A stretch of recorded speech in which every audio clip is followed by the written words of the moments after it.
Basketball బడి focus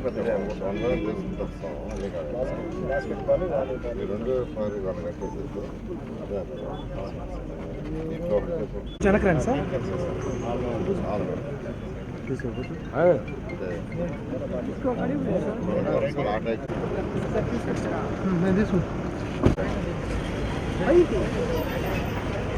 మంత్రి నారాయణ గారికి నారాయణ గారికి మంత్రి నారాయణ గారికి మంత్రి నారాయణ గారికి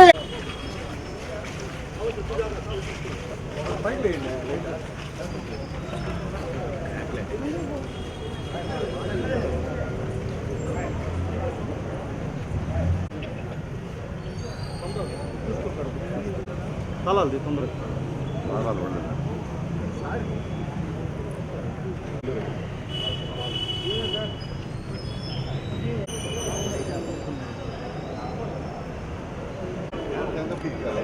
ఫినిషింగ్ కాలేదు లోపల పెయింటింగ్ వాటర్ ఉర్దూ స్కూల్లో కూడా 1 to 8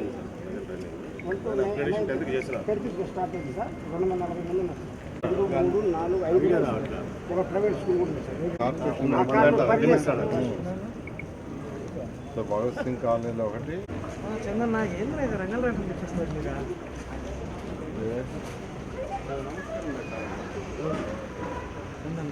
ఈరోజు 53, 54 ఈ 2 డివిజన్లలో ఈ స్కూల్స్ ఉన్నాయి. ఒక 5 స్కూల్స్ ఉన్నాయి. ఒక హై స్కూల్ ఉంది. 4 1 to 5 స్కూల్స్ ఉన్నాయి. అందులో ఒకటి ఉర్దూ స్కూల్ ఉంది. మిగతా 3 స్కూల్స్ ఉన్నాయి. ఈ స్కూల్స్ని యాక్చువల్గా ఇవాళ కొన్ని స్కూల్స్ చూడటం జరిగింది.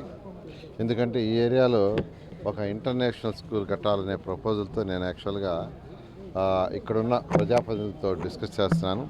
ఎక్కడ కడితే బాగుంటుంది, ఎందుకంటే ఏదైతే విఆర్ఐ స్కూల్ని డెవలప్ చేసామో విఆర్ఐ స్కూల్ని ఏ విధంగా డెవలప్ చేసామో అదేవిధంగా 54, 53లో ఉండే పేద పిల్లలు, ఎందుకంటే ఇక్కడ ఎక్కువ మంది పేదలు ఉంటారు. ఇక్కడ ఉన్నవాళ్ళు ఎక్కువగా చిన్న చిన్న పనులు చేసుకునేవాళ్ళు, ఆటో డ్రైవర్లు, ప్లంబర్లు, ఎలక్ట్రీషియన్స్, ఇళ్లలో వంట చేసుకునేవాళ్ళు, పాస్ పని చేసుకునేవాళ్ళు, ఇలాంటి పేదలు నిరుపేదలు ఎక్కువగా ఉన్నారు.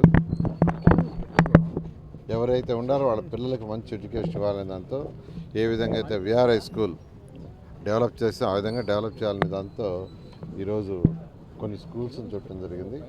మొత్తం మీద ఇక్కడ ఉన్న లోకల్ అందరూ ఏదైతే టిట్కోలో 2014-19లో కట్టామో, ఇప్పుడు కాదు అది కట్టింది 14-19లో, దాన్ని నిరుపయోగంగా గత ప్రభుత్వం చేసింది.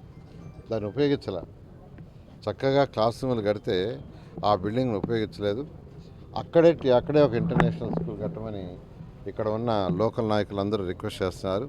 కాబట్టి అక్కడ ఒక ఇంటర్నేషనల్ స్కూలు ఇమీడియట్గా టేకప్ చేసి ఫస్ట్ ఒక్కొక్క సెక్షన్ ఉండేటట్టుగా nursery to 10th class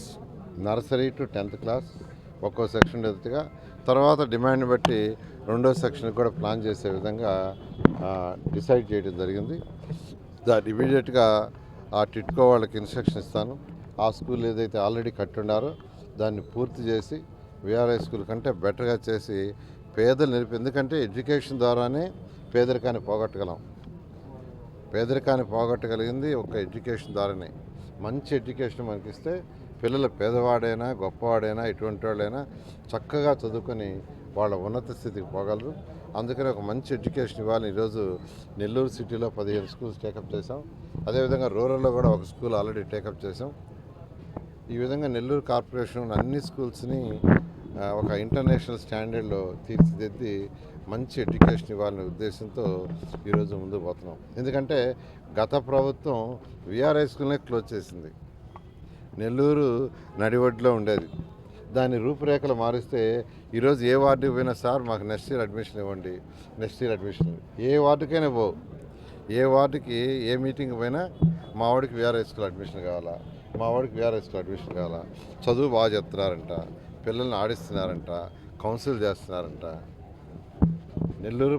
Nellore సిటీలో కావచ్చు, రూరల్గా ఉండే ప్రజలందరికీ చెప్తున్నాను, 1 by 1 అన్ని స్కూల్స్ని అంతకంటే బెటర్గా చేస్తాం. అన్ని స్కూల్స్ని అంతకంటే బెటర్. నిజం చెప్పాలంటే మా పిల్లలకి ఇప్పుడు స్కూల్స్ ఉన్నాయి, నేను చేయకూడదు. పిల్లలకి స్కూల్స్ ఉన్నప్పుడు పోటీగా చేయకూడదు. కానీ ప్రజలు నన్ను 74,000 మెజార్టీతో గెలిపించారు. వాళ్ళ రుణం తీర్చుకోవాలంటే వాళ్ళలో ఉన్న పేద పిల్లలకి మంచి ఎడ్యుకేషన్ ఇవ్వాలి. ఎందుకంటే నేను కూడా అదే స్థితి నుంచి వచ్చా. ఆ పేదరికాన్ని నుంచి ఈరోజు ఈ స్టేజ్కి వచ్చానంటే చక్కగా చదువుకోబట్టి. అందుకని నేను నెల్లూరు సిటీలో ఉన్న ఎవరైతే నిరుపేదలు మున్సిపల్ స్కూల్స్ చదువుతున్నారో వాళ్ళందరూ కూడా హై క్వాలిటీ ఆఫ్ ఎడ్యుకేషన్ ఇస్తాను. కొద్దిగా ఓపిక పట్టండి. ఎలక్షన్స్ ముందు ఒక విఆర్ హై స్కూలే మాట్లాడాను, అన్నీ మాట్లాడాల. ఒక విఆర్ హై స్కూల్ని మళ్ళీ తెరిపిస్తానన్నా, ఇంటర్నేషనల్ స్కూల్ చేస్తానులా, కానీ దాన్ని ఇంటర్నేషనల్ స్కూల్ చేశాను. అది అయిన తర్వాత ప్రజల నుంచి వచ్చే డిమాండ్ చూస్తే ఏదైతే 15 స్కూల్స్ ఉన్నాయో అవన్నీ కూడా వాటి రూపురేఖలు మార్చి మంచి ఎడ్యుకేషన్ ఇవ్వాలని. ఎందుకంటే గౌరవనీయ విద్యాశాఖ మంత్రి యువనాయకుడు లోకేష్ ప్రతి కాన్స్టిట్యున్సీలో కూడా ఏదైతే విఆర్ఐ స్కూలు లాగా అదేవిధంగా మంగళగిరిలో ఒక స్కూల్ కడుతున్నారు వారు, ఒక ఇంటర్నేషనల్ స్కూల్. ఆ టైపులో ప్రతి కాన్స్టిట్యున్సీలో రావాలని పెట్టారు. ప్రతి కాన్స్టిట్యున్సీలో ఇప్పుడు ప్రయత్నిస్తున్నారు. బట్ నెల్లూరు కాన్స్టిట్యున్సీలో 15 స్కూల్స్ మాత్రం phase 1 ఈ ఇయర్ కంప్లీట్ చేసి phase 2 next year, phase 3 third ఇయర్లో కంప్లీట్ చేస్తాం. ఈ నేపథ్యంలోనే ఇక్కడ టిట్కో హౌస్ని ఆ స్టాండర్డ్కి తీసుకొచ్చేదిగా నేను ఎంచుకోవడం జరిగింది.